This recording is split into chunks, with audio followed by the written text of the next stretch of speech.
Hello viewers, आप देख रहे हैं आपका अपना YouTube channel DS Mishra official और आपके चैनल पर एक नए वीडियो के साथ आपका पुनः हार्दिक स्वागत है। देखिए, आज का जो वीडियो आपके लिए लेकर के आए हैं वह है कि यह जो आप वेतन स्ट्रक्चर का पत्र कल 6 अक्टूबर से ही देख रहे हैं और बहुत सारे आपको यूट्यूब चैनलों पर या सोशल मीडिया के हर प्लेटफॉर्म पर लगभग आपको यह पत्र अभी तक देखने को मिल चुके होंगे कि आखिर जो बीपीएससी से शिक्षक नवनियुक्त होंगे या सेकेंड चरण में जो बहाली होगी उनको बहाल होने के बाद उनकी सैलरी कितनी बनेगी और उनको इन हैंड सैलरी कितनी मिलेगी, उसका वीडियो आप लोग भी देखे होंगे और पत्र भी यह देख चुके होंगे। लेकिन यह वीडियो आपके लिए बहुत ही खास और महत्वपूर्ण होने वाला है, क्योंकि यह जो वेतन इसमें दिखाया गया है यह वेतन सबको नहीं मिलने जा रहा है और कहाँ कहाँ इसमें झोल है और क्यों ऐसा दिखाया गया है, आखिर मिलेगा आपको कितना, उसको लेकर मैं काफ़ी जांच पड़ताल के बाद गहन अध्ययन के बाद यह वीडियो मैं लेकर आया हुआ हूँ। तो वीडियो में अंत तक बने रहिएगा, क्योंकि आपने शायद अभी तक कहीं यह नहीं देखा होगा, नहीं समझा होगा कि कैसे जो बताया जा रहा है और आपको जो मिलेगा उसमें कितना अंतर होगा और यह किन को मिलेगा और सबको कैसे नहीं मिलेगा। सभी एक एक करके हम लोग देखने समझने वाले हैं। तो आपने स्ट्रक्चर तो देख लिया होगा, लेकिन इसका जो मूल्य बिंदु है जिसको समझना जरूरी है, जानना जरूरी है, उसको मैं लेकर के आज के वीडियो में आया हूं। तो यदि अब तक अपने चैनल डीएस मिश्रा ऑफिशियल को सब्सक्राइब नहीं किए हैं तो शिक्षक जगत को ही समर्पित पूर्णतः चैनल डीएस मिश्रा ऑफिशियल को सब्सक्राइब करके बेल आइकन को प्रेस कर लेंगे, ताकि आगे भी शिक्षा विभाग से संबंधित हर अपडेट का लेटेस्ट न्यूज आपको सबसे पहले मिल सके।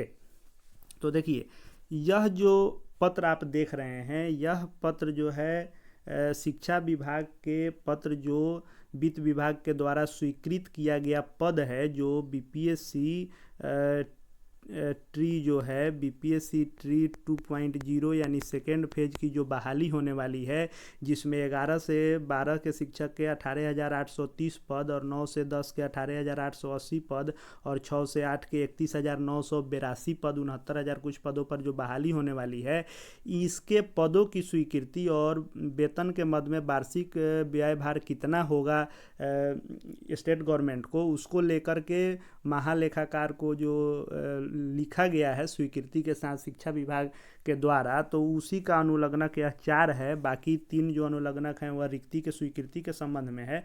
तो आपने पीडीएफ भी देख ही लिया होगा और हर सोशल साइट्स पर यह आपको उपलब्ध है और यूट्यूब इत्यादि पर भी यह वेतन बताया जा रहा है कि इतना मिलेगा, इतना हाथ में मिलेगा, लेकिन कहाँ इसमें क्या अंतर है उसको हम आज के वीडियो में देखेंगे। तो देखिए, इसका जो पत्रांक था वह 2159 और दिनांक जो है वह 6/10/2023 है। यदि आपको यह पत्र नहीं मिला हो तो यही पत्रांक है, या फिर हमारे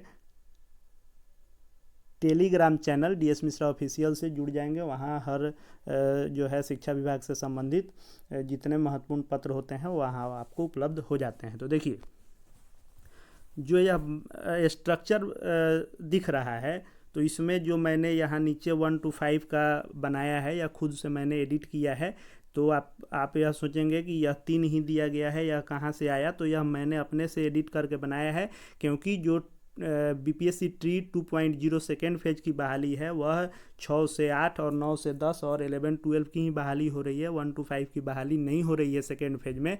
लेकिन फर्स्ट फेज में जो 80,000 के लगभग पदों पर बहाली हो रही है उनका वेतन यह रहने वाला है, इसलिए मैंने इसी आधार पर बनाया है। लेकिन कहाँ किसको वेतन नहीं मिलेगा और अंतर कहाँ है उसको हम लोग विभागीय ऑफिशियल पत्र के अनुसार समझेंगे। तो देखिए, सबसे पहली बात कि यह जो नंबर ऑफ टीचर दिया गया है ये तो सही है कि सेकेंड फेज में है। बेसिक पे भी जो दिया गया है कि 11-12 के शिक्षक को 32,000, 9 to 10 हाई स्कूल शिक्षक को 31,000 और 6 to 8 को 28,000, और फर्स्ट फेज में जो 1 to 5 की बहाली हो रही है उनको मूल वेतन 25,000 बेसिक दिया जाएगा। ये भी सही है स्ट्रक्चर। डीए जो 42% लिखा गया है ये भी सही है, 32,000 का 42% इतना ही बनेगा।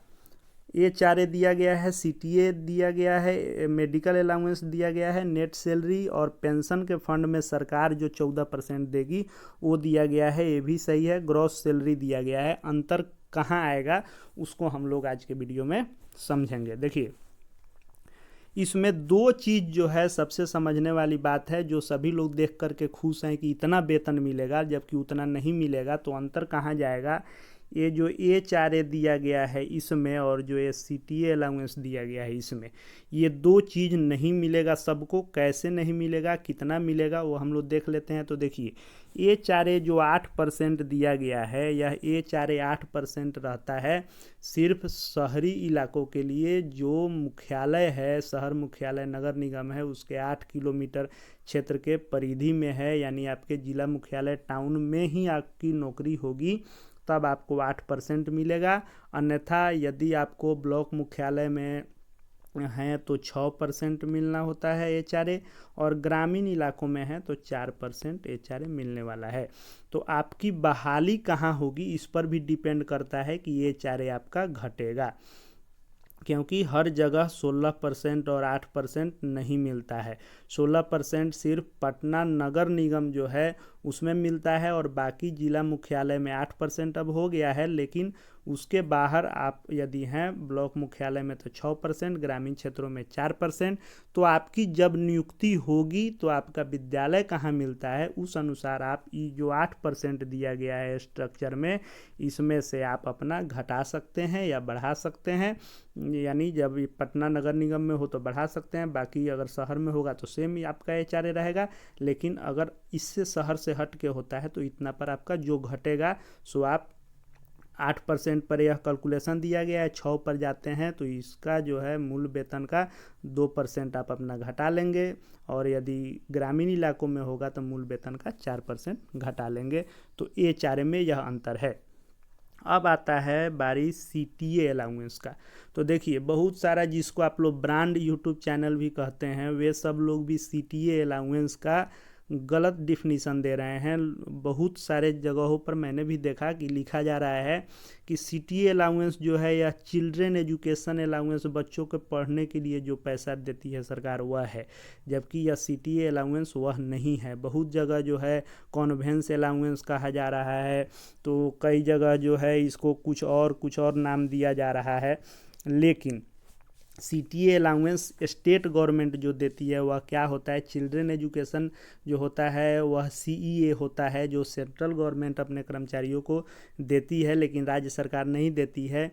यह जो है CTA अलाउंस जो यहाँ पर दिया जा रहा है वह होता है सिटी ट्रांसपोर्ट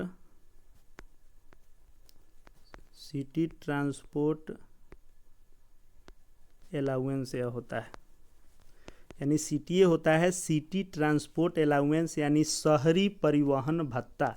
तो शहरी परिवहन भत्ता जो होता है वह यह जो दिखाया जा रहा है कि 1500 प्लस DA, यानी यहाँ DA का मतलब यह होता है डियरनेस अलाउंस में कि आप शहर के परिवहन भत्ता यानी गाड़ी से आप जा रहे हैं तो 1500 रुपया आपके जाने का भाड़ा हुआ, और DA हुआ कि जाने के दौरान और आने के दौरान यदि आप नाश्ता पानी कर रहे हैं तो उसके लिए 630 रुपया। तो वहीं 1500 रुपया आपका यात्रा भत्ता, और यात्रा के साथ जो आपका रिफ्रेशमेंट अलाउंस DA जो होता है वह इसमें जोड़ करके 630 रुपया आपको 2130 रुपया सभी कैटेगरी में लिखा गया है। लेकिन अब इसमें अंतर कहाँ होगा कि CTA अलाउंस सब जगह आपको नहीं मिलेगा, और मिलेगा तो 1500 सब जगह नहीं मिलेगा। 1500 रुपया जो मिलेगा वह सिर्फ आपको पटना अर्बन एरिया जो नगर निगम है उसमें मिलेगा। बाकी जगह कितना मिलेगा वह हम लोग देखते हैं, उसका भी ऑफिशियल देखिए आप। जो 7वां वेतन आयोग लागू हुआ था तो आपको याद होगा कि यह जो आपको पत्रांक 8043 जारी किया गया था वित्त विभाग का संकल्प पत्र, उसके अनुसार देखिए HRA का भी पहले समझ लीजिए कि 8% जो बना दिया गया वह कहाँ के लिए है। तो पटना अर्बन एरिया में यदि आपका है पटना नगर निगम के परिधि में तो आपको 16% मिलेगा। लेकिन बाकी इसको दो कैटेगरी जो बनाया गया, पहला Y कैटेगरी और दूसरा Z कैटेगरी। तो Y कैटेगरी में सिर्फ पटना का अर्बन एरिया आया, Z में अररिया, आरा, औरंगाबाद, बागहा, बेगूसराय, बेतिया, भागलपुर, बिहार शरीफ, बक्सर, छपरा, दरभंगा, डिहरी, गया, गोपालगंज, हाजीपुर, जमालपुर, जमुई, जहानाबाद, कटिहार और किशनगंज, लखीसराय, मधुबनी, मोकामा, मोतिहारी और मुंगेर, मुजफ्फरपुर, नवादा, पूर्णिया, सहरसा, समस्तीपुर, सासाराम, सीतामढ़ी और सिवान, इन इन शहरों में यदि आपकी नौकरी होती है तब आपको मूल वेतन का 8% डीए दे होगा, जो दिखाया जा रहा है। लेकिन यदि उसके अलावा आपका होता है ब्लॉक मुख्यालय इत्यादि में, जो जिसको अवर्गीकृत शहर कहते हैं, तो मूल वेतन का 6% ही आपको एचआरए मिलेगा। और ग्रामीण क्षेत्रों में यदि आपकी पोस्टिंग हो जाती है तो मूल वेतन का मात्र 4% ही मिलेगा। तो इसमें मैक्सिमम वाला बना दिया गया है कि 8% हमको देना है तो इतना व्यय भार आएगा, जबकि इसमें ज़्यादातर लोगों की जो बहाली होगी वह 6% में होगी और 4% में होगी। शहर मुख्यालय में रिक्ति भी कम रहती है, और कितना बहाली होगा किसी शहर मुख्यालय में, इसलिए ज़्यादातर लोग 6 और 4 में जाएंगे, लेकिन 8% पर ही अपना वार्षिक भार व्यय बनाया है और लोग उसी को गणना कर रहे हैं कि हाँ इतना सैलरी आपको मिलेगा। अब जो हम लोग सीटीए कह रहे थे कि अलग अलग लोग इसका व्याख्यान कर रहे हैं कि यह जो है चिल्ड्रेन एजुकेशन है, तो कोई कह रहा है कॉन्वेंस वाला है, तो कोई कुछ कह रहा है, लेकिन यह है शहरी परिवहन भत्ता, जो राज्य सरकार अपने कर्मचारियों को, अन्य विभाग में भी जो बिहार सरकार के एम्प्लाई काम करते हैं उनको सिटी ट्रांसपोर्ट अलाउंस, शहरी परिवहन भत्ता जो मिलता है, उसको देखिए क्या यहाँ पर है। जो 1500 प्लस डीए दिखाया जा रहा है वह यह है।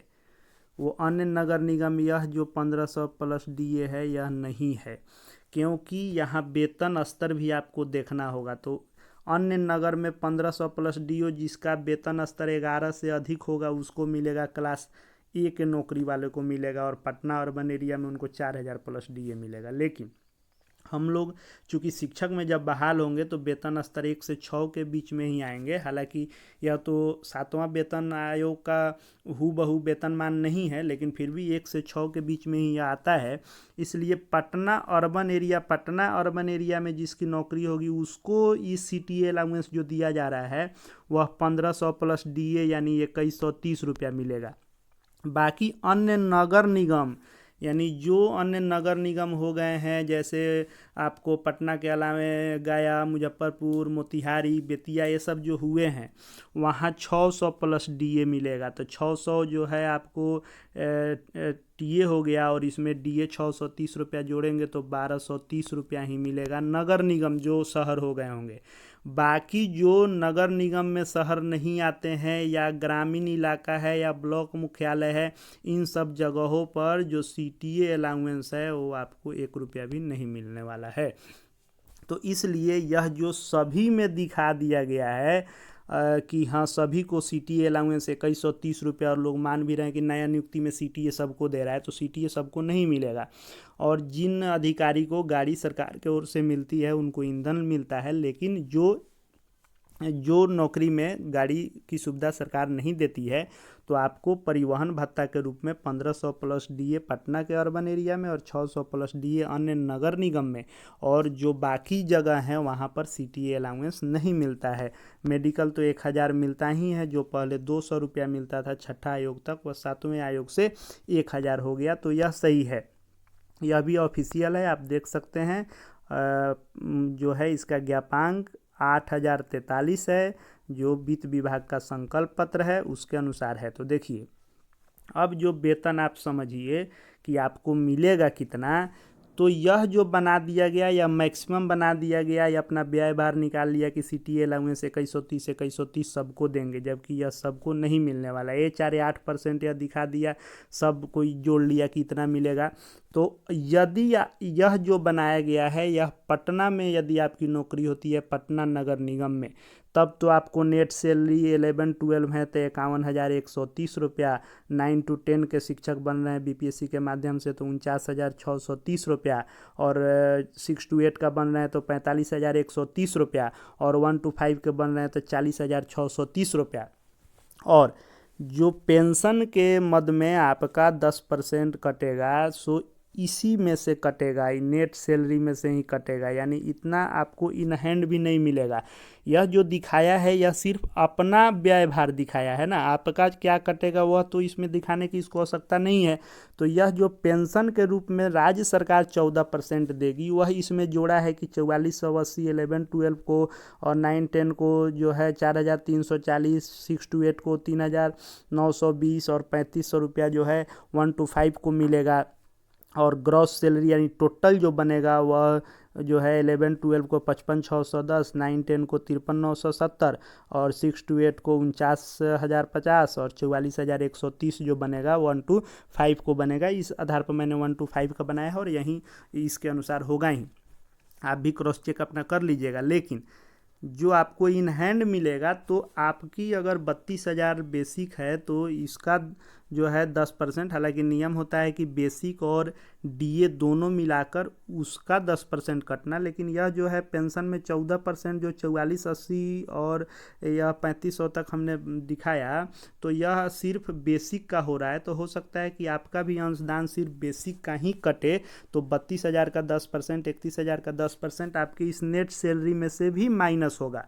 यानी पटना में भी यदि आपकी नौकरी होती है तो इतना नेट सैलरी नहीं मिलेगा, इसमें से आपका अंशदान कट के मिलेगा। हालांकि वो आपके ही फंड में, पेंशन फंड में जमा होगा एनपीएस में, लेकिन इतना नहीं मिलेगा। लेकिन यदि आपका पटना में नहीं होता है, यदि दूसरे नगर निगम में होता है या शहरी इलाकों में होता है, तो देखिए अगर दूसरे नगर निगम में होगा तब तो एचआरए आपको 8% मिलेगा, लेकिन सीटीए पटना के अलावा कहीं आपको 2130 रुपया नहीं मिलेगा, तब यह 1230 रुपया हो जाएगा अन्य नगर निगम में। और अन्य नगर निगम का जिसको मान्यता नहीं है, जिस शहर को दर्जा नहीं प्राप्त है, तो शहर में तो एचआरए आपको 8 मिलेगा, लेकिन सीटीए जो है आपको नहीं मिलेगा। और यदि आप ब्लॉक मुख्यालय या ग्रामीण क्षेत्र में जाएंगे तो एचआरए भी आपका 4% हो जाएगा ग्रामीण में, और ब्लॉक मुख्यालय इस सब में 6% हो जाएगा, और सीटीए आपका गायब हो जाएगा। तो इस तरह आपका कहाँ पर जो है नौकरी हो रहा है उससे आपका वेतन कैलकुलेट होने पर नेट निकलेगा। इसलिए यह जो हर जगह सोशल मीडिया पर दिखाया जा रहा है कि 55,000, 53,000, 49,000, 44,000 सैलरी मिलेगी नवनियुक्त शिक्षकों को, यह आंकड़ा बिल्कुल ही गलत है। इतना सैलरी किसी को नहीं मिलेगा। यदि पटना नगर निगम में भी यह देख लेंगे इन चीज़ों को, तब भी नेट सैलरी में से आपको आपका जो है जीपीएफ का यानी एनपीएस में जो पैसा जमा होगा वह इसमें से कट के मिलेगा। और बाकी इलाकों में होगा तो आपका एचआरए भी चेंज होगा, सीटीए भी चेंज होगा, और बहुत जगह पर सीटीए कैंसिल भी हो जाएगा, एचआरए 468 बना रहेगा। तो आगे जब नियुक्ति होगी तो जैसे आपका जहां नियुक्ति होगा उस अनुसार अपना वेतन कैलकुलेट कर लेंगे। आगे भी इन सब चीज़ों पर वीडियो मैं लेकर के आता रहूँगा। आगे बीपीएससी ट्री 2.0 की जो बहाली होने जा रही है 3 संवर्ग की, 11 12 9 10 और 6 to 8, इन तीनों संवर्गों की द्वितीय चरण की बहाली से संबंधित एक एक छोटी बड़ी लेटेस्ट अपडेट को देखते रहने के लिए और इसके जो है यथासंभव तैयारी के लिए या शिक्षा विभाग शिक्षकों से संबंधित या छात्र अभ्यर्थी से संबंधित हर प्रकार के विश्वसनीय और विभागीय तथ्यों और प्रूफों के आधार पर वीडियो मैं बनाता हूं, उन सब चीज़ों से लेटेस्ट अपडेट रहने के लिए अपने चैनल डीएस मिश्रा ऑफिशियल को सब्सक्राइब कर लेंगे और बेल आइकन को प्रेस कर लेंगे, ताकि हर न्यूज़ जो है ऑथेंटिक रूप से आपको मिले। क्योंकि बड़े बड़े चैनलों पर भी आपको सिर्फ व्यूअर्स पाने के लिए अफवाह दिखाया जाता है। हम लोग चूँकि विभाग से जुड़े हुए हैं इसलिए आपको विभागीय विश्वसनीय ही न्यूज़ देंगे। इसलिए आगे भी वीडियो देखते रहने के लिए चैनल को सब्सक्राइब कर लेंगे और हमसे जुड़ जाएंगे। इस वीडियो को देखने के लिए आपका बहुत बहुत धन्यवाद।